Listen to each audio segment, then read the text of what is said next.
My twin sister became obsessed with my relationship, stalked my fiancé for months, sabotaged my college relationships, and tried to ruin my wedding by impersonating me, so I cut her off forever despite family pressure. I, 24F, need advice about my twin sister Avery, 24F, and whether I made the right choice by cutting her off completely. My family thinks I overreacted, but I cannot get past what she did. Avery and I are identical twins. Growing up, everyone always commented on how different we were despite looking exactly the same. I was the quiet one who liked reading and art, while she was outgoing and popular. Our parents always made sure we had separate identities, but Avery never seemed comfortable with that. Throughout high school, Avery would copy whatever I did. If I joined drama club, she would join too. If I started dating someone, she would suddenly find that person interesting. When I got accepted to art school with a scholarship, she applied to the same program even though she had never shown interest in art before. She got in too because of her grades, not talent. At art school, I met Ryan, 26M.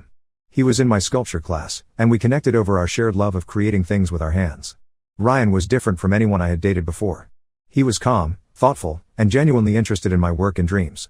We started dating in our second year. Avery immediately disliked Ryan. She would make comments about how boring he was and how I could do better. She would interrupt our conversations when he came over to our shared apartment. She even started flirting with him in front of me, which made both Ryan and me uncomfortable. After graduation, Ryan and I moved to Portland together. Avery stayed in our hometown and got a job at a marketing firm. For the first time in years, I could breathe. I realized how much Avery's constant presence had affected me. I started creating art that was truly mine, without worrying about her copying or criticizing it. Ryan proposed to me 6 months ago during a weekend trip to the coast. It was perfect and private, just the two of us watching the sunset. When I called Avery to tell her the news, she was quiet for a long time. Then she asked if I was sure I wanted to marry someone so young. She said I was rushing into things and that Ryan probably just wanted to lock me down before I realized I could do better. I brushed off her comments and asked her to be my maid of honor anyway. She said yes, but I could tell she was not happy about it. The problem started immediately. Avery wanted to plan everything her way. She picked a dress style that she knew I hated and said it would look better on both of us since we were twins. When I chose different dresses, she threw a fit and said I was being difficult. She also kept suggesting changes to the guest list, the venue, and even the menu. Every suggestion was the opposite of what Ryan and I wanted. When I asked her to stop, she said she was just trying to help make my wedding better. 3 months ago, Avery came to visit for a weekend to discuss wedding plans. Ryan was out of town for work, so it was just the two of us. I thought it would be nice to have sister time like when we were kids. On Saturday night, we were looking at centerpiece options when Avery suddenly stopped talking. She looked at me with this strange expression and said she needed to tell me something important. She said she had been thinking a lot about my engagement and realized she could not watch me make such a big mistake. She told me that Ryan was not the right person for me and that I was settling because I was afraid of being alone. I asked her what she meant, and she said Ryan was boring and had no ambition. She pointed out that he still worked at the same woodworking shop he started at right after college, while other people our age were climbing corporate ladders. She said I was too talented and smart to be tied down to someone who would hold me back. I told her that Ryan loved his work and was actually planning to start his own furniture business soon. She laughed and said that proved her point about him having no real ambition. Then she said something that made my blood run cold. She told me she had been researching Ryan online and found some things that concerned her. When I asked what she meant, she said she had seen him having lunch with a woman from his work multiple times. I knew immediately who she was talking about. Sarah was Ryan's coworker and friend. She was married with 2 kids, and Ryan had mentioned having lunch with her and other coworkers plenty of times. I told Avery this, but she shook her head and said it looked like more than friendship to her. Avery pulled out her phone and showed me photos she had taken of Ryan and Sarah at a restaurant. They were clearly just having a normal lunch conversation, but Avery had zoomed in and cropped the photos to make it look more intimate than it was. I stared at the photos and realized Avery had driven 3 hours to Portland to spy on my fiancé. She had followed him around and taken pictures without his knowledge. The level of planning and deception was shocking. I asked her why she would do this, and she broke down crying. She said she loved me too much to watch me ruin my life. She begged me to call off the engagement and said we could move back home together and start fresh. That was when I understood what this was really about. Avery was not concerned about my happiness. She was angry that I had a life without her in it. She could not stand that Ryan and I were building something together that did not include her. I told her she needed to leave immediately. She started crying harder and said I was choosing a man over my own sister. She said we were supposed to stick together forever and that I was breaking up our family. I packed her bags while she sat on my couch sobbing. When I handed them to her, she grabbed my arm and said she would not be my maid of honor if I was going to be like this. I told her that was fine because she was no longer invited to the wedding at all. She left that night, and I have not spoken to her since. I blocked her number and social media accounts. The next day, I got calls from my parents, my aunts, and several cousins. Avery had called everyone and told them I had kicked her out for trying to help me. She said I had accused her of lying and had chosen Ryan over family. My mom called me crying and said she could not believe I would treat Avery this way. She said Avery was just looking out for me and that cutting her off was extreme. My dad was quieter but agreed that I should try to work things out with Avery. My extended family has taken sides. Some think I overreacted, while others understand why I was upset. But most of them think I should forgive Avery because she is my twin and we have always been close. Ryan has been supportive, but I can tell this situation stresses him out. He offered to talk to Avery himself, but I told him absolutely not. I do not want her anywhere near him or our relationship. The wedding is in 2 months, and I keep getting texts from family members asking if Avery will be there. When I say no, they look at me like I am the villain in this story. I have started second-guessing myself. Maybe Avery really was just trying to help in her own misguided way. Maybe I was too harsh by cutting her off completely. But every time I think about those photos and the planning that went into taking them, I get angry all over again. Am I wrong for ending my relationship with my twin sister over this? Should I try to reconcile before the wedding? Update 1: I did not expect my post to get so much attention, but thank you to everyone who commented. Most of you confirmed what I already knew deep down, which helped me stay strong when things got worse. A lot has happened since I posted. 2 weeks ago, my mom called and asked if she could come visit to talk about Avery. I agreed because I thought maybe she had come to understand my side of things. When she arrived, she brought Avery with her. They had planned this ambush together, thinking they could force me to reconcile. I opened my door and saw both of them standing there with luggage, and I almost closed it immediately. My mom quickly said they just wanted to talk and that Avery had something important to tell me. Avery was crying before she even stepped inside. I let them in but told them they could not stay at my house. They could find a hotel if they planned to visit for more than a few hours. Avery immediately launched into an apology. She said she realized she had overstepped and that she was sorry for following Ryan around. She said she had been scared of losing me and had acted out of panic. But then she said something that made me realize she still did not understand what she had done wrong. She said she hoped I could forgive her mistake so we could move forward and plan the wedding together. I asked her what mistake she was referring to. She said taking the photos was wrong, but she stood by her concerns about Ryan. She said she still thought I was rushing into marriage and that Ryan was not ambitious enough for me. My mom nodded along and said Avery had valid points about Ryan. She said they both just wanted what was best for me. I asked my mom if she had seen the photos Avery took. She said yes, and that while Avery should not have followed Ryan, the photos did raise some questions about his relationship with this other woman. I could not believe what I was hearing. I pulled out my phone and called Ryan, putting him on speaker. I asked him to tell my mom and Avery about Sarah. Ryan explained that Sarah was a friend and coworker who had been helping him plan a surprise for me. They had been meeting to discuss details for a custom jewelry box he was making for our anniversary. He said he had been careful not to mention it around me because he wanted it to be a surprise. Then Ryan said something that made my stomach drop. He asked if this was about the private investigator, because Sarah had mentioned that someone had been asking questions about both of them at work. Avery's face went white. I asked her what Ryan was talking about, and she started crying again. It turned out Avery had not just taken photos. She had hired someone to investigate Ryan and had been trying to find dirt on him for months. The investigator had contacted Ryan's coworkers, including Sarah, asking about his behavior and relationships. Sarah had told her husband about it, and they had both been worried that someone was stalking them. I looked at Avery and asked her how far she had gone. She admitted she had run background checks on Ryan and had even called his ex-girlfriend from college to ask about their relationship. My mom tried to defend Avery by saying she was just being thorough because she cared about me. She said it was smart to know who you were marrying. I told them both to leave immediately. Avery started begging and saying she would stop investigating Ryan if I would just listen to her concerns. My mom said I was being unreasonable and that Avery had spent a lot of money trying to protect me.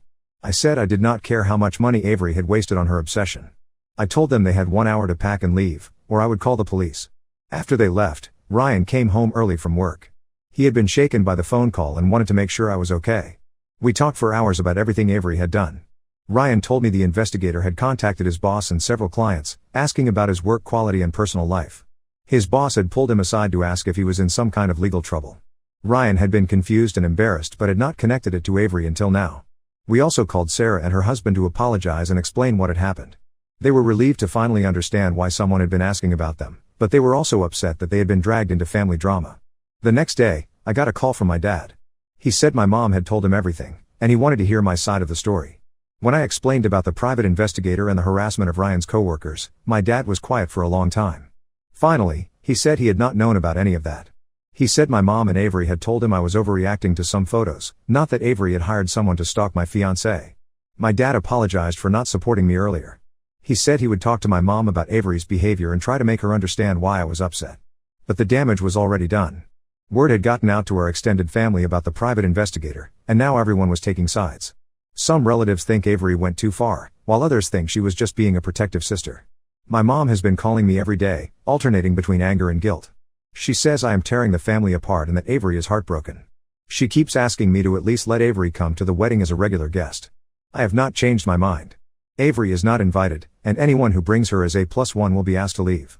Ryan and I decided to hire security for the wedding after his boss mentioned that the investigator had asked about our wedding date and location. We are worried Avery might try to show up anyway. The worst part is that this whole situation has overshadowed what should be a happy time in our lives. Instead of planning our future together, we are dealing with Avery's obsession and my family's dysfunction. I keep wondering if there was a way I could have handled this differently, but every time I think about Avery hiring a private investigator, I know I made the right choice. Update 2: The wedding happened 3 weeks ago, and I need to share what went down because it was worse than I expected. Security was definitely the right call. Avery did try to show up, not as a guest but as someone claiming to be me. She had apparently planned this for weeks. The morning of the wedding, Avery showed up at the venue wearing a white dress identical to mine. She had somehow gotten a copy of my dress design, probably through my mom. She told the security guard she was the bride and that there had been a mix-up with the guest list. Luckily, the security team was prepared. They asked her for ID and called me immediately. I was getting ready in the bridal suite when they told me someone claiming to be Avery was trying to get in.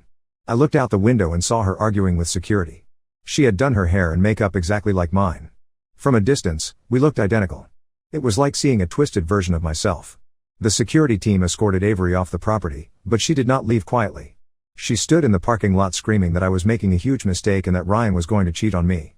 Several guests arriving early heard everything. My mom was already inside the venue helping with last-minute preparations. When security told her what happened, she ran outside to talk to Avery.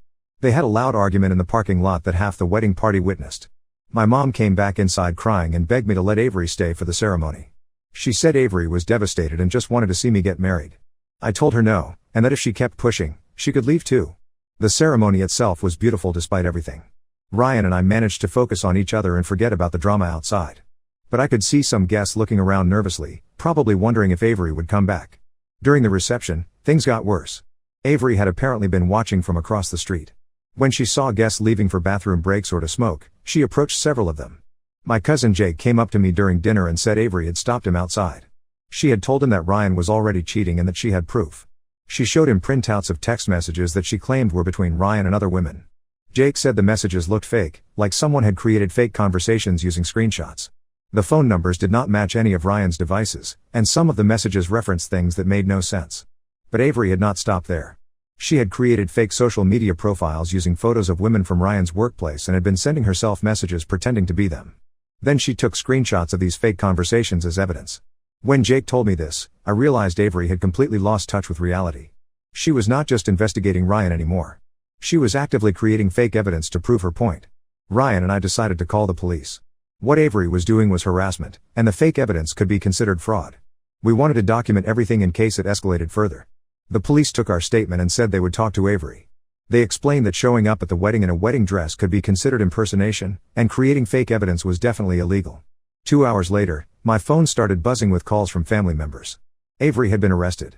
She was charged with harassment and creating false documents. My mom was at the police station trying to bail her out. I should have stayed at my own wedding reception, but I felt like I needed to go to the station and face this head on.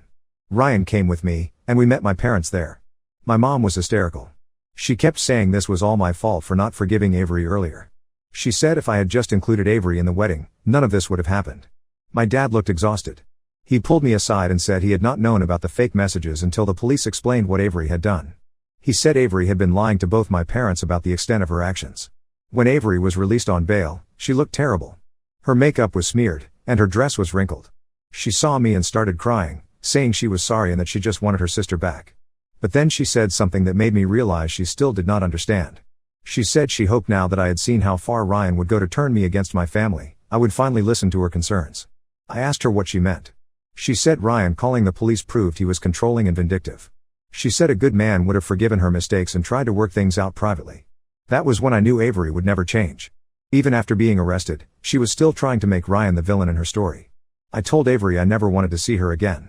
I said if she contacted me, Ryan, or anyone in our lives, I would get a restraining order. My parents tried to protest, but I was done listening.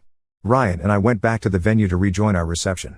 Most of our guests had heard what happened, but they were supportive and tried to help us salvage the evening. My dad called me the next day to apologize. He said he was filing for divorce from my mom. He could not stay married to someone who enabled Avery's behavior and blamed me for the consequences. My mom has been calling me nonstop since then, but I have not answered. She left voicemail saying I am destroying the family and that Avery needs help, not punishment. Avery's court date is next month. Her lawyer contacted us asking if we would consider dropping the charges if Avery agreed to stay away from us. We said no. Avery needs to face real consequences for what she did. Update 3: Avery was sentenced to 6 months of probation and mandatory counseling last week. She also has to pay restitution for the cost of our wedding security and cannot contact Ryan or me for 2 years. But that is not why I am writing this final update. Something happened that made me realize Avery's problems run much deeper than I thought. 3 weeks ago, I got a call from Avery's college roommate, Lisa. I had not spoken to Lisa since graduation, so I was surprised to hear from her. Lisa said she had heard about Avery's arrest through mutual friends and wanted to tell me something important. She said she should have spoken up years ago but had been afraid of getting involved in family drama. Lisa told me that during college, Avery had been obsessed with copying me in ways I never knew about. She said Avery would go through my social media accounts and copy my art projects before I posted them. Avery would turn in her copies first, making it look like I was the one copying her. Avery had also been intercepting mail and packages addressed to me at our shared apartment. She had opened acceptance letters from galleries and art competitions that I had entered, and had thrown away the ones that were positive responses. Lisa said she had tried to tell me about this during our senior year, but Avery had convinced her not to by saying I was already stressed about graduation and job hunting. But the worst part was what Lisa told me next. She said Avery had been sabotaging my relationships long before Ryan. In college, Avery would contact guys I was dating and tell them I was seeing other people or that I had said negative things about them. Lisa showed me screenshots she had saved from years ago. Avery had created fake text conversations making it look like I was trash-talking my boyfriends to other people. She had sent these fake screenshots to the guys I was dating, causing several breakups. I remembered those relationships ending suddenly with guys accusing me of things I had never said or done. At the time, I thought they were just immature or looking for excuses to break up. I never suspected Avery was involved. Lisa apologized for not telling me sooner. She said she had been young and scared, and Avery had convinced her that she was protecting me from guys who were not good enough. After talking to Lisa, I started reaching out to other people from college. 2 more of Avery's roommates confirmed similar stories. Avery had been systematically sabotaging my relationships and opportunities for years. I also learned that Avery had been telling people we were planning to start a business together after graduation. She had been using my portfolio and artwork to apply for jobs, claiming we were a creative team. Several employers had called me looking for Avery when she did not show up for interviews. Armed with this information, I decided to write a letter to Avery's probation officer. I wanted them to understand that her behavior toward me and Ryan was not an isolated incident but part of a long pattern of deception and manipulation. The probation officer thanked me for the information and said it would be helpful for Avery's court-ordered counseling. They said Avery would need to address these deeper issues if she wanted to avoid more serious legal problems in the future. My mom found out about the letter and called me screaming. She said I was vindictive and cruel for trying to make Avery's punishment worse. She said Avery was sick and needed family support, not more legal trouble. I told my mom that Avery had been actively sabotaging my life for years, and that I was done protecting her from consequences. I said if she wanted to help Avery, she should encourage her to take responsibility for her actions instead of making excuses. My mom said I was heartless and that she was ashamed to call me her daughter. She said she would never forgive me for destroying Avery's life. Then she hung up on me. My dad called me later that day. He said he had not known about Avery's college behavior either, but he was not surprised. He said he had always suspected Avery had serious mental health issues but my mom had refused to get her professional help. He also told me that my mom had been sending Avery money while she was on probation, even though the court had ordered Avery to get a job and support herself. My mom had been lying to him about their finances to hide these payments. My dad said the divorce papers had been filed and that he was moving out of the family home. He said he could not continue to enable Avery's behavior through my mom, and he was tired of being lied to. Ryan and I have been in couples counseling to process everything that happened.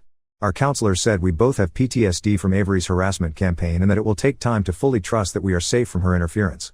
We also had to change our phone numbers and move to a new apartment because Avery had somehow gotten our address and had been sending letters despite the restraining order. The letters were not threatening, but they were long rambling apologies that showed she still did not understand what she had done wrong. I have not had any contact with my mom since our last phone call. She has tried to reach me through relatives, but I have asked them not to pass along messages. I am not ready to have a relationship with someone who thinks I am the villain in this situation. Avery's probation officer contacted me last month to say that Avery had violated her probation by trying to contact Ryan's workplace again. She had called his boss pretending to be a client and had asked questions about Ryan's work schedule and personal life. Avery is now facing jail time instead of just probation. Her lawyer asked if we would testify on her behalf at sentencing, but we declined. We have done everything we can to help Avery avoid serious consequences, and she has continued to violate the boundaries set by the court. I know some people will think I am being too harsh by not helping Avery at her sentencing. But I have learned that protecting Avery from consequences only enabled her to continue hurting people. Ryan and I are planning to move to a different state after his lease expires. We want to start fresh somewhere Avery cannot find us. It feels extreme, but we need to know we are completely safe from her obsession. I never thought I would cut off my twin sister permanently, but Avery proved that being family does not give someone the right to destroy your life. Some relationships are too toxic to repair, even when they involve people you love. For anyone dealing with a similar situation, trust your instincts about toxic family members. You do not owe anyone access to your life just because you share DNA. Sometimes the kindest thing you can do for everyone involved is to walk away. Now let's move to the next story. Story 2. I struggled with infertility for 7 years. When I finally got pregnant, my brother accused me of being selfish. Now he's showing up drunk at my house demanding to see my newborn. I, 34F, never thought I'd be in this position, torn between my lifelong dream of motherhood and my relationship with my older brother Jake, 38M. Growing up, Jake and I were inseparable. He was my protector, my confidant, and my best friend. We come from a close-knit family, and our parents always emphasized the importance of sibling bonds. Jake was the one who taught me to ride a bike, helped me with my homework, and scared away the boys who tried to bully me in middle school. As we grew older, our bond remained strong.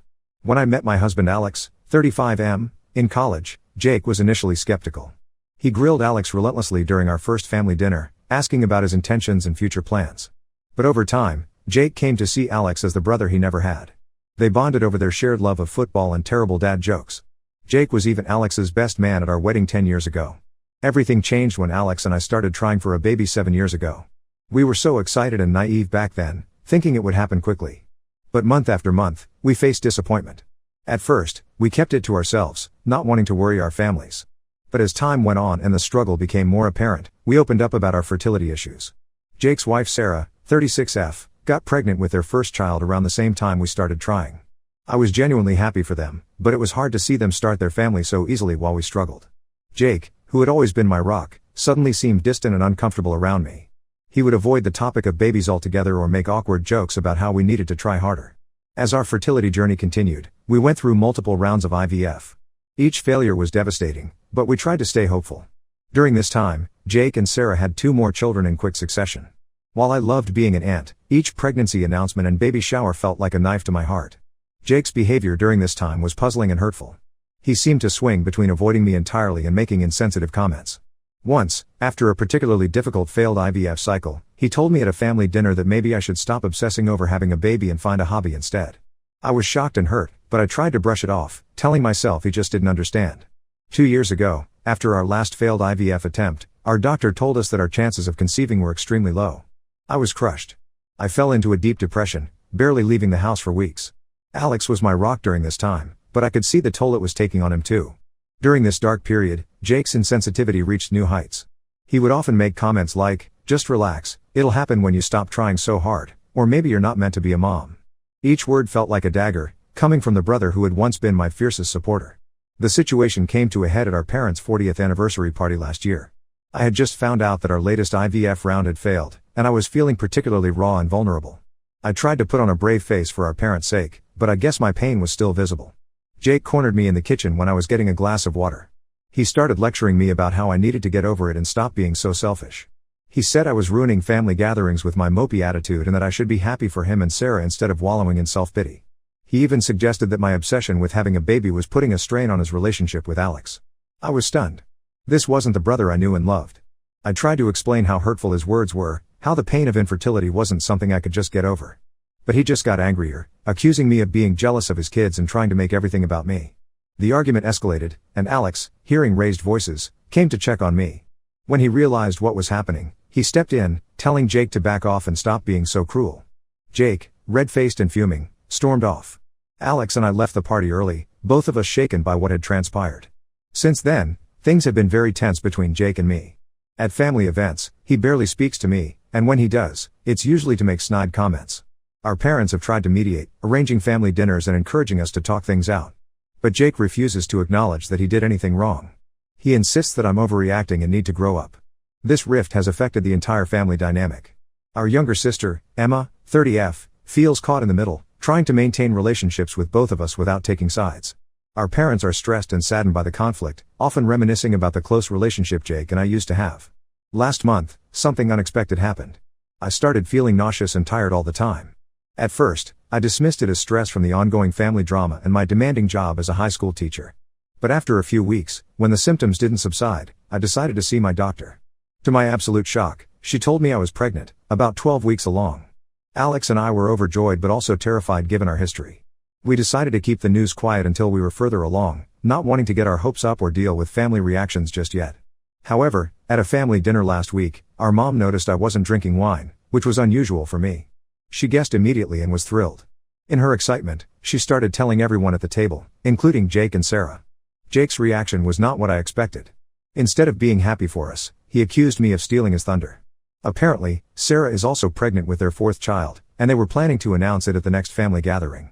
He said it was selfish of me to get pregnant now when his kids were finally old enough to appreciate having a baby cousin. I was hurt and angry. After years of insensitivity and cruel comments about our fertility struggles, this felt like the last straw. Alex, always my defender, told Jake that his behavior was unacceptable and that if he couldn't be happy for us, he should keep his opinions to himself. The dinner ended in chaos, with Jake and Sarah leaving abruptly and our parents trying to smooth things over.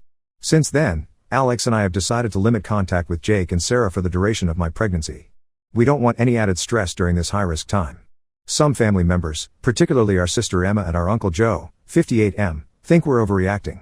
They say we shouldn't throw away our relationship with Jake over this, that family is too important.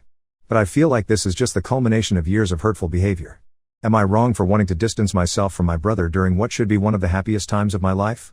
How do I balance my desire to protect my mental health and my pregnancy with the pressure to maintain family harmony? I never thought I'd be in a position where I had to choose between my brother and my own well-being, but here I am, feeling lost and conflicted. Update 1. It's been about 2 months since my last post, and so much has happened. I'm now 20 weeks pregnant, and we just found out we're having a little girl. Alex and I are over the moon, but the situation with Jake has only gotten worse. After we announced our decision to limit contact, Jake went on what I can only describe as a rampage. He started calling our parents, Emma, and other relatives, telling them that we were being dramatic and selfish. He even posted a long rant on Facebook about how family should always come first and how hurt he was that we were pushing him away for no reason. Our parents were initially torn. They've always been peacekeepers, and the idea of their children being at odds is difficult for them. Mom would call me almost daily, tearfully pleading for us to work things out.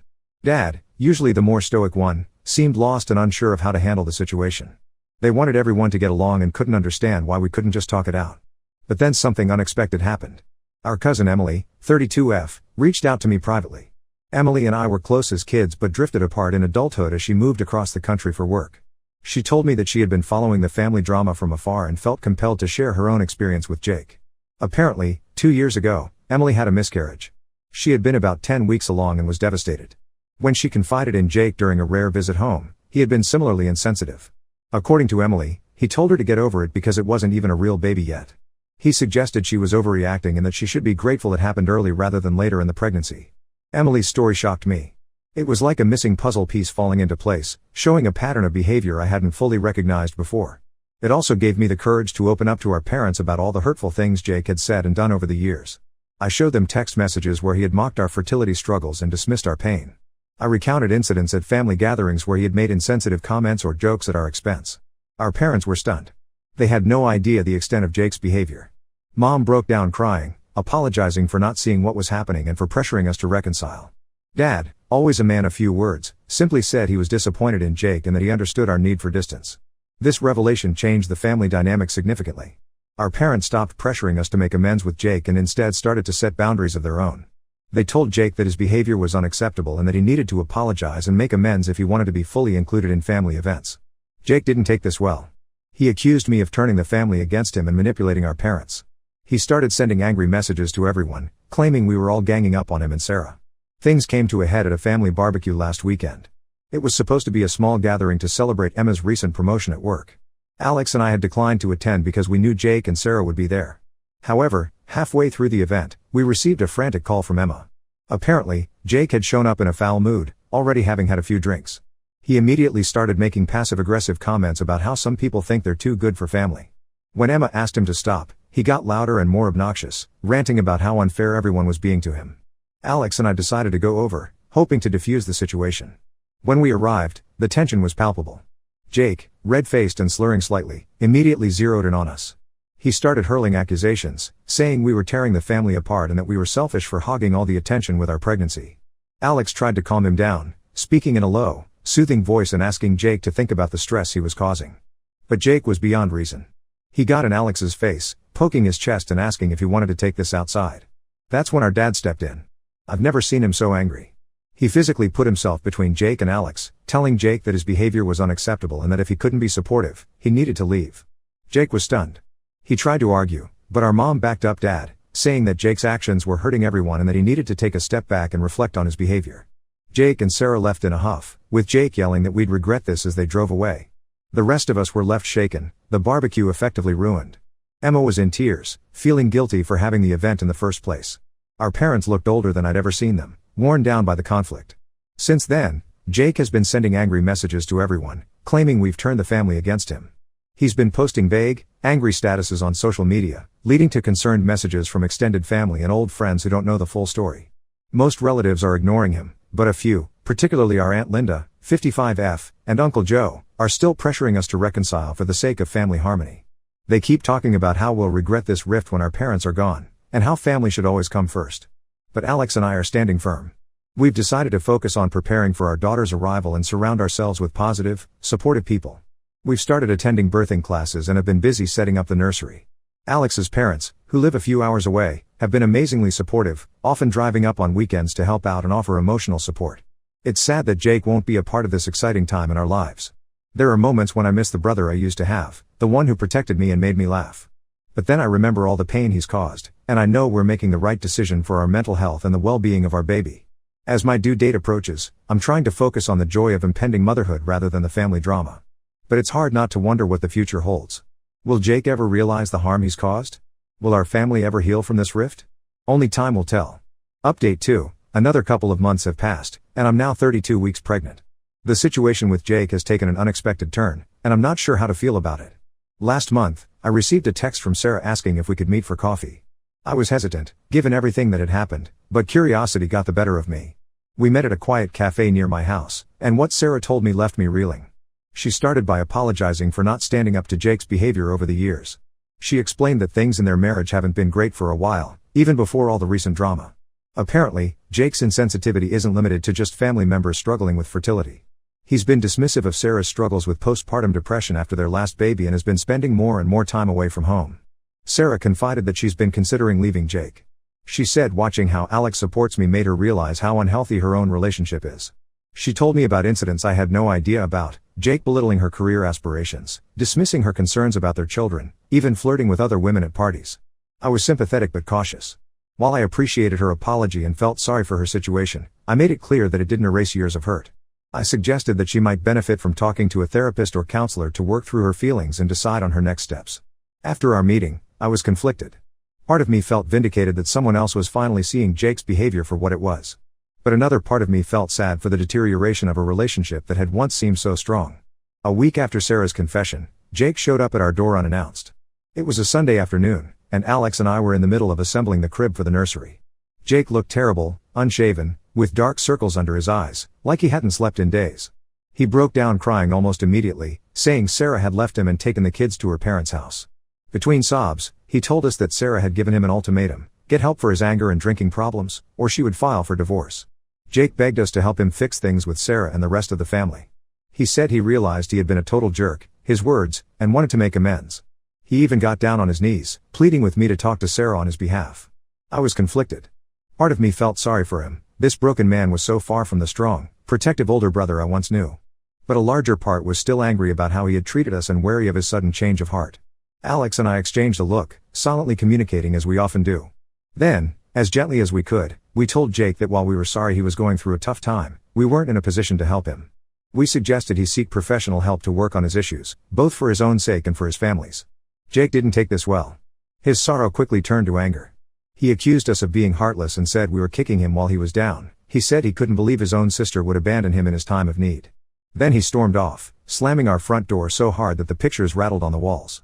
We haven't heard from Jake directly since then, but the family grapevine has been buzzing. Our parents called the next day to let us know that Jake had shown up at their house in a similar state. They're trying to encourage him to seek therapy, but so far, he's resistant to the idea.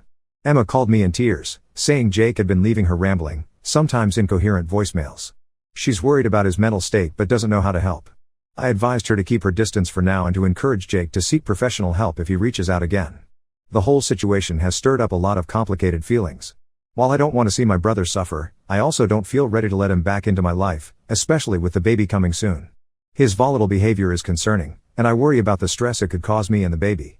Continuing from where we left off, Alex and I are trying to focus on the final preparations for our daughter's arrival, but the family drama is definitely casting a shadow over what should be a joyful time. We've finished setting up the nursery, a peaceful room painted in soft yellows and greens. Alex's mom helped us decorate, and it's become my favorite place in the house. Sometimes I sit in the rocking chair, rubbing my belly and talking to our little girl, trying to push away thoughts of the family turmoil. We've started attending birthing classes twice a week. The other expectant parents there have become a sort of support system. It's refreshing to be around people who don't know about our family drama and just see us as an excited couple awaiting their first child. Despite everything, I'm trying to stay positive and focus on the miracle growing inside me. After years of thinking this would never happen, every kick and movement feels like a precious gift. Alex has been my rock through all of this, attending every doctor's appointment, indulging my midnight cravings, and always knowing when I need a hug or a listening ear. As my due date approaches, I can't help but wonder what the future holds. Will Jake get the help he needs? Will our family ever heal from this rift? Only time will tell. Update 3, our beautiful daughter, Lily, was born 3 weeks ago. The birth was difficult. I had to have an emergency C-section after 20 hours of labor, but both Lily and I are doing well now. The moment they placed her in my arms, all the pain and struggle of the past years seemed to melt away. Alex has been an absolute rock through everything, barely leaving our side during our stay in the hospital. Coming home with Lily has been a whirlwind of emotions. We're exhausted but completely in love with our little girl. The nights are long, and the days are a blur of feedings, diaper changes, and stolen naps. But every time Lily wraps her tiny hand around my finger or Alex makes her smile, my heart feels like it might burst with happiness. Unfortunately, the drama with Jake hasn't subsided. He didn't reach out when Lily was born, even though our parents informed him. They told us he's been asking about her, but apparently, he's upset that we didn't tell him about the birth ourselves. It's frustrating because it feels like he's making Lily's birth about him instead of celebrating this new life.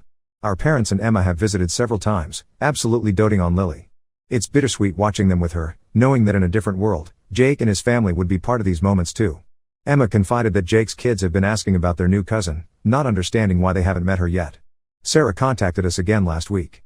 She and the kids are still staying with her parents, and she started divorce proceedings. Jake apparently refused to seek help or acknowledge his issues, leaving her feeling like she had no choice. She asked if we would be willing to write a statement about Jake's behavior over the years, as it might be relevant to their custody arrangements. Alex and I are still considering whether or not to get involved. On one hand, we want to support Sarah and ensure the kids are in a healthy environment. On the other, we're wary of getting dragged into legal proceedings and potentially escalating the conflict with Jake. The most recent development came yesterday, and it's left us shaken. Jake showed up at our house in the evening, clearly drunk. He started banging on the door and yelling about how we've ruined his life and demanding to see his niece. Lily was sleeping, and his shouting woke her up, sending her into a crying fit. Alex managed to calm Jake down and convince him to leave without incident, but it was scary. The thought of Jake's volatile behavior around our newborn daughter is terrifying. We're now seriously considering getting a restraining order, something I never thought I'd have to do against my own brother. This whole situation has made me realize how toxic Jake's presence in our lives has been. While I hope he gets the help he needs, my priority now is protecting my daughter and our little family. We're looking into moving to a new house in a different neighborhood, partly to have more space for Lily as she grows, but also to have some distance from all this drama. We've also started discussing the possibility of family therapy, not necessarily with Jake right now, but perhaps with our parents and Emma. There's a lot of hurt and confusion to work through, and we think having a neutral third party might help us navigate these complicated emotions and family dynamics. Despite everything, these past few weeks with Lily have been the happiest of my life. Alex and I are exhausted but completely in love with our little girl. We're focusing on enjoying this special time and building a positive, loving environment for our daughter. Every day, I look at Lily and feel grateful for the journey that brought her to us, challenging as it was. While the situation with Jake is painful, it's also made me appreciate the healthy, supportive relationships in my life even more. As we move forward, our goal is to surround Lily with love, positivity, and strong, healthy family bonds, whatever form that family might take.